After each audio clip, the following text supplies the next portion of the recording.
Chapter 3.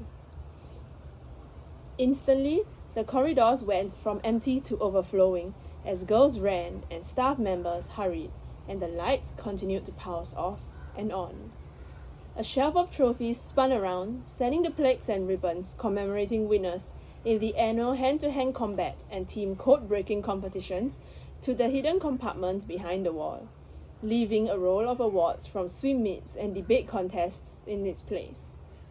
Above us, in the upper story of the foyer, 3 gold and burgundy, learn her skills, honor her sword, and keep her secrets. Banners rode miraculously up and were replaced by handmade posters supporting someone named Emily for student council president. Buckingham dragged Bex and me up the sweeping staircase as a flock of newbies ran down, screeching at the top of their lungs. I remember what those sirens had sounded like the first time I had heard them. It was no wonder the girls were acting like it was the end of the world. Buckingham yelled, "Girls!" and silenced them. "Follow Madame Dabney. She's going to take you to the stables for the afternoon. And ladies," she snapped at a pair of dark-haired twins who seemed to be especially frantic, "composure!" And then Buckingham whirled and raced up the staircase to the second-story landing, where Mr. Moskowitz and Mr. Smith were trying to wheel a statue of Eleanor Everett, the Gallagher girl who had once disabled a bomb in the White House with her teeth, into a broom closet.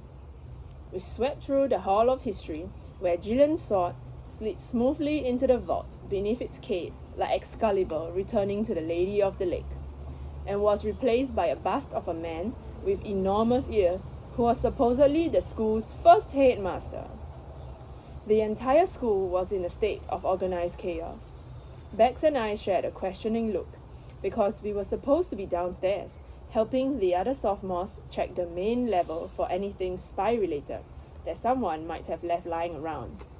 But Buckingham turned and snapped, "Girls, hurry!" She sounded less like the soft elderly teacher we knew, and more like the woman who had single-handedly taken out a Nazi machine gun on D-Day.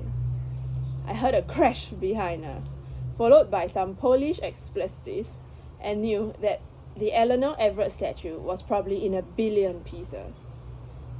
But at the end of the Hall of History, my mother was leaning against the double doors of her office, dropping an M&M into her mouth as calmly as if she were waiting to pick me up from soccer practice, acting like it was just an ordinary day. Her long dark hair fell across the shoulders of her black pantsuit. A wisp of bangs brushed across a flawless forehead that she swears I'll have too, just as soon as my hormones stop waging war with my paws.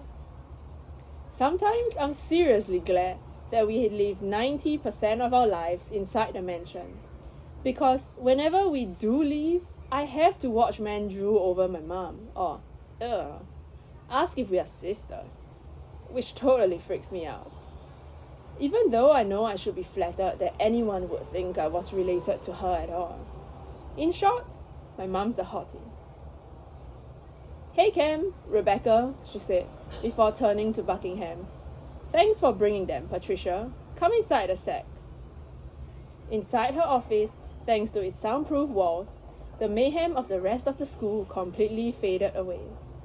Light streamed through leaded windows and flashed upon mahogany paneling and floor-to-ceiling bookcases that were, even as we spoke, spinning around to hide tomes like Poisons Through the Ages and A Praetorian's Guide to an Honorable Death, replacing them with a flip side of volumes like Educating the Upper Echelon and Private Education Monthly.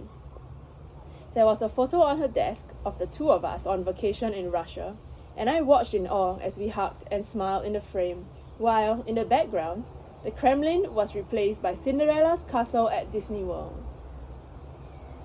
"Holographic radio-synthesized photo paper," Mum said when she saw my gaping mouth. Dr. Phipps whipped up a batch in his lab over the summer. "Hungry?" She held her cupped hand toward Bex and me. Amazingly, I'd forgotten all about my empty stomach. But I took a green piece for good luck. Something told me we were gonna need it. Girls, I need you to do a tour.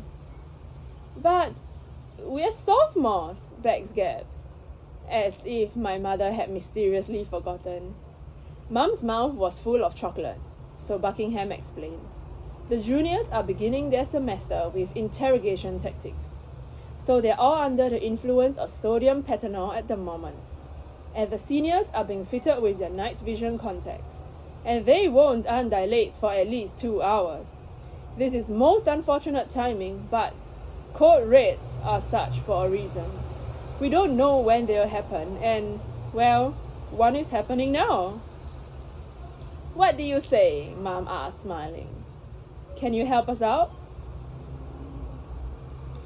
There are 3 things a person has to do before they show up uninvited on the doorstep of the Gallagher Academy for Exceptional Young Women. Persistent, powerful, and completely out of other options. After all, most potential students never make it past the "we are not accepting applications at this time" speech they get whenever they call or write. You have to be turned down by every prep school in the country before you actually drive all the way to Roseville, hoping that an in-person visit will change our minds. But no amount of persistence or desperation can get you through the gates. No, for that, it takes real power. That's why Bex and I were standing on the front steps, waiting on the black stretch limousine that carried the McHenry family. Yes, those McHenrys, the ones on the cover of last December's Newsweek, to drive down the winding lane.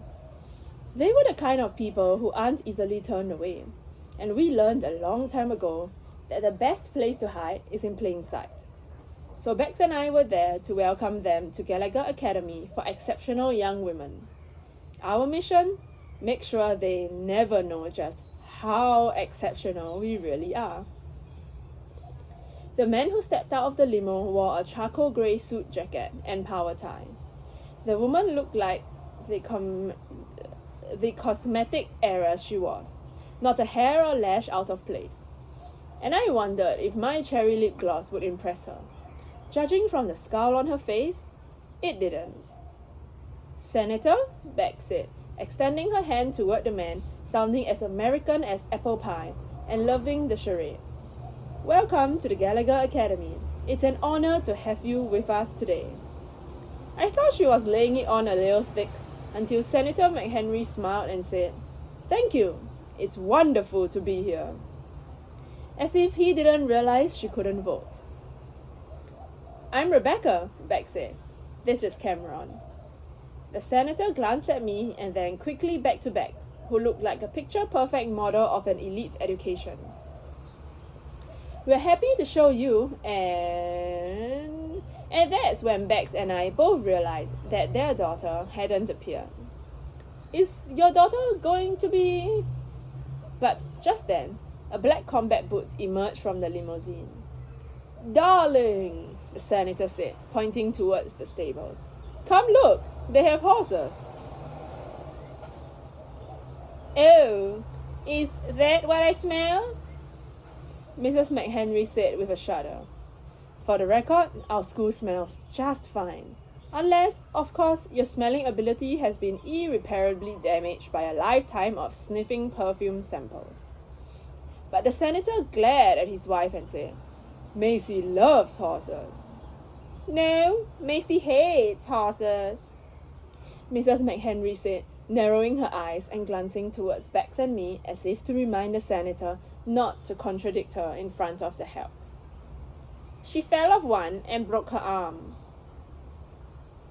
I was thinking about disrupting this little display of domestic bliss to tell them both that there weren't any horses in the stables, just freaked out 7th graders and a former French spy who had invented a way of sending coded messages in cheese, when a voice said, "Yeah, they make great glue." Now, I don't know this for a fact, but I'm pretty sure Macy McHenry had never touched a horse in her life. Her legs were long and athletic. Her clothes, though punk and rebellious, were definitely high-end, and the diamond in her nose was at least 1.5 carats. Her hair might have been stark black and bluntly cut, but it was also thick and shiny, and it framed the face that belonged on the cover of a magazine. I've seen enough TV and movies to know that if a girl like Macy McHenry can't survive high school, then someone like me probably would get eaten alive. And yet, something had driven her to our gates, making us her last resort. Also, her parents thought. Well, I stammered, because I may be a whiz at poison concocting, but good at public speaking, I'm not. We're really happy to have you here. Then why do you keep us sitting? Mrs. McHenry cocked her head towards the iron gates. Out there for over an hour. I'm afraid that's standard protocol for people who come in without appointments, Beck said in her most honest, student-y voice. Security is our top concern here at the Gallagher Academy. If your daughter were to go here, you could expect that same level of protection. But Mrs. McHenry's hands were on her hips when she snapped. Don't you know who he is? Do you know? We were on our way back to D.C., the senator stepped in, cutting his wife off. And we just couldn't resist bringing Macy by for a visit. He sent his wife a, "This is our last chance, don't blow it," look, as he added, "and the security is most impressive." Bex opened the doors and welcomed them inside, but all I could do was watch them go and think, Senator, you have no idea. Bex and I got to sit in Mum's office as she went through her standard speech about the school's history. Really, it's not all that different from the truth, just abridged a lot. We have graduates working all over the world, Mum said, and I thought, yeah, as spies. We focus on languages, math, science, and culture. Those are the things our graduates tell us they have needed most in their lives, as spies. By admitting only young women, our students develop a sense of empowerment which enables them to be highly successful, as spies. I was just starting to enjoy my little game when Mum turned to Bex and said, Rebecca, why don't you and Cammy show Macy around? And I knew it was showtime. Bex glowed. But all I could do was think about how we'd only have one half of a covert operations course, yet we were already going on a mission. How was I supposed to know how to act?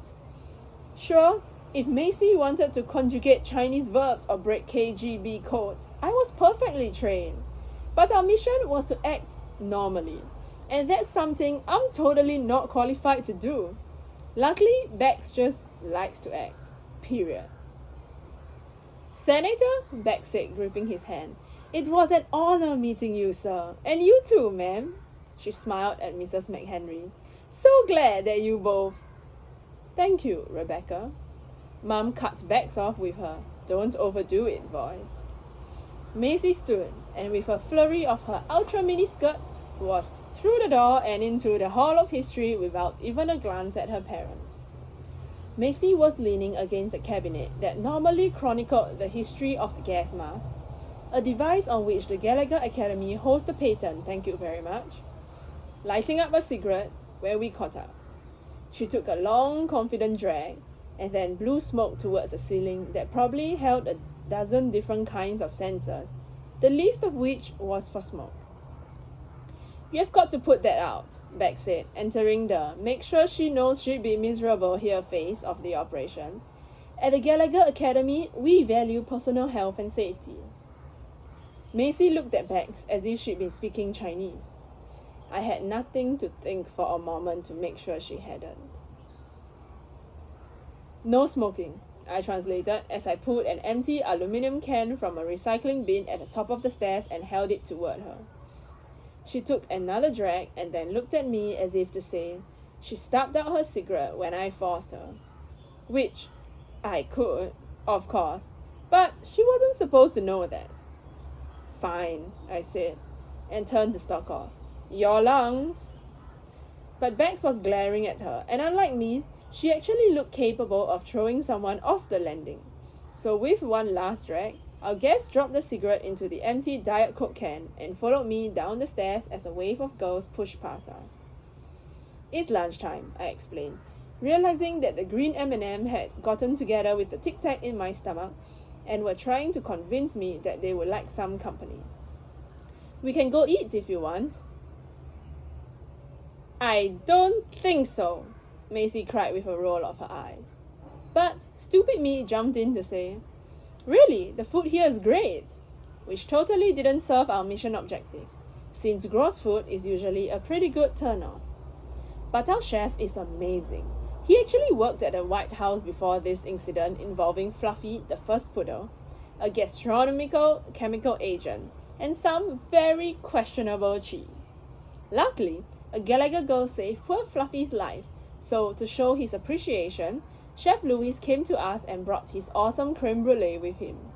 I started to mention the creme brulee, but then Macy exclaimed, "I eat 800 calories a day." Bex and I looked at each other amazed. We probably burned that many calories during one session of P&E class, protection and enforcement.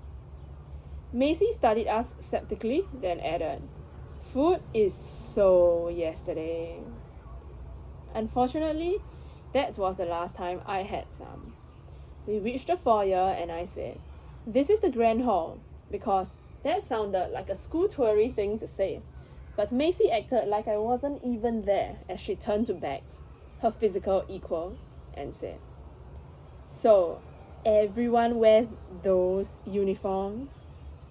I found this to be particularly offensive, having been on the uniform selection committee. But Bex just fingered her knee-length navy plaid skirt and matching white blouse and said, "We even wear them during gym class." Good one, I thought, taking in the horror of Macy's face as Bex stepped towards the east corridor and said, "Here we have the library." But Macy was heading down another hallway. "What's down there?" And just like that, she was gone, passing classrooms and hidden passageways with every step. Bex and I jogged up to keep up with her, throwing out pieces of made-up trivia like, "That painting was a gift from the Duke of Edinburgh," or, "Oh yes, the Wisenhouse Memorial Chandelier," or my personal favourite, "This is the Washington Memorial Chalkboard." It really is a nice chalkboard. Bex was in the middle of a pretty believable story about how, if a girl gets a perfect score on a test, she's allowed to watch one whole hour of television that week, when Macy plopped down in front of my favourite window seats, pulled out a cell phone, and proceeded to make a call right in front of us without so much as an excuse. Rude. The joke was on her though, since after dialing in the number, she held the device out in front of her in bewilderment. Bex and I glanced at each other, and then I tried to sound all sympathetic as I said, "Yeah, cell phones don't work here."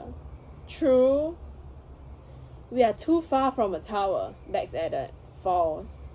We'd actually have great cell reception if it weren't for the monster jammer that blocks any and all foreign transmissions from campus." But Macy McHenry and her Capitol Hill father certainly didn't need to know that. "No cell phones?" Macy said, as if we just told her all students were required to shave their heads and live on bread and water. "That's it. I'm so out of here." And then she turned and stormed back towards my mother's office.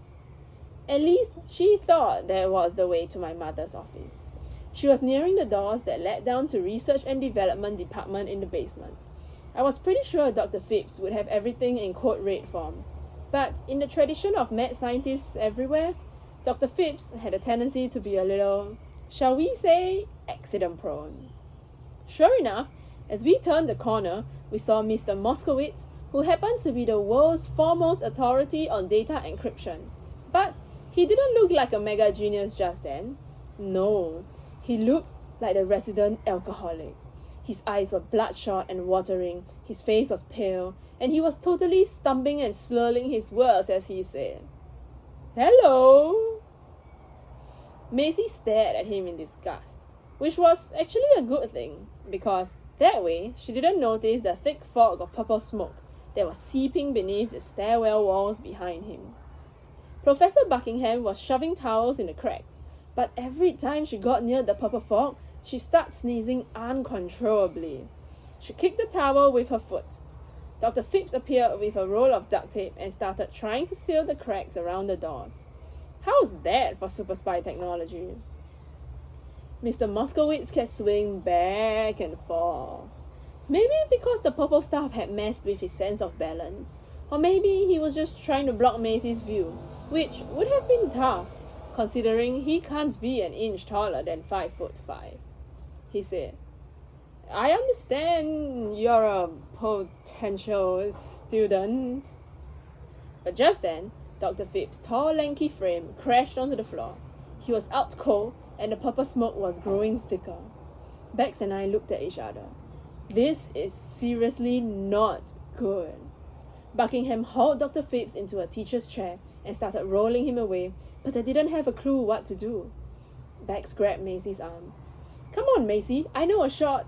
But Macy only wrenched her arm out of Bex's grasp and said, Don't touch me. Now see, here's where the whole private school thing puts a girl at a disadvantage. MTV will lead us to believe that the B word has become a term of endearment or slang among equals, but I mainly think of it as the insult of choice for the inarticulate. So either Macy hated us or respected us, but I looked at Bex and knew that she was betting on the former. Bex stepped forward, shaking off her happy schoolgirl persona and putting on her super spy face. This is seriously not good, I thought again, just as a white skirt and khaki pants appeared in my peripheral vision. Never again would I wonder if the only reason we thought Mr. Solomon was hot was because we'd been graduating on the girls' school curve. One look at Macy McHenry made it perfectly clear that even beyond the walls of the Gallagher Academy, Joe Solomon was gorgeous. And she didn't even know he was a spy, which always makes a guy hotter. Hello. It was the exact same thing Mr. Moskowitz had said, but oh, was it different. Welcome to the Gallagher Academy. I hope you are considering joining us, he said, but I'm pretty sure Macy, Bex, and I all heard, I think you are the most beautiful woman in the world, and I'd be honored if you bear my children. Really, truly, I think he said that. Are you enjoying your tour? He asked. But Macy just batted her eyelashes and went all seductive in a way that totally didn't go with her combat boots. Maybe it was the cloud of purple smoke wafting toward me, but I thought I might bark. Do you have a second? Mr. Solomon asked, but didn't wait for her to respond before he said, There's something on the second floor that I'd love to show you. He pointed her toward a circular stone staircase that had once been a fixture in the Gallagher family chapel. Stained glass windows stood 2 stories tall and colored the light that landed on Mr. Solomon's white shirt as we climbed. When we reached the second floor, he held his arms out at the grand high-ceiling corridor that was awash in a kaleidoscope of color. It was, in a word, beautiful, and yet I never really noticed it until then. There had always been classes to get to, assignments to finish. I heard Mr. Solomon's lecture again, noticed things. And I couldn't help feeling that we just had our first Carve Ops test, and we failed. He walked us all the way to the Hall of History before turning and strolling back toward that gorgeous wall of stained glass. As Macy watched him go, she muttered, Who was that? It was the first enthusiastic thing Macy had said since crawling out of the limo, and maybe long before that. Probably since realizing that her father would sell his soul for a vote, and her mother was the B word as used in its traditional context. He's a new teacher, Bex answered. Yeah, Macy scoffed. If you say so. But Bex, who hadn't forgotten the B word incident, wheeled around and said, I do say so. Macy reached for her pack of cigarettes, but stopped short when Bex's glare hardened. "Let me lay it out for you," Macy said, like it was some big favor.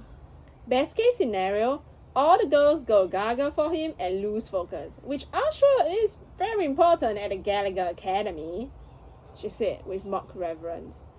"Worst case scenario, he's an inappropriate conduct case looking for a place to happen." I had to admit that, so far, Macy the B-word was making some sense.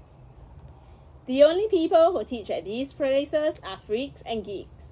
And when you've got a headmistress who looks like that," she pointed to her mum in all her hotness, who stood talking to McHenry's 30 feet away, "it's easy to see what Mr. Eye Candy was hired for." "What?" I asked, not understanding. "You're the Gallagher girl," she mocked again. "If you can't figure that out, then who am I to tell you?" I thought about my mother, my beautiful mother, who had recently been winked at by my sexy cuffs-up teacher, and I thought I would never eat again.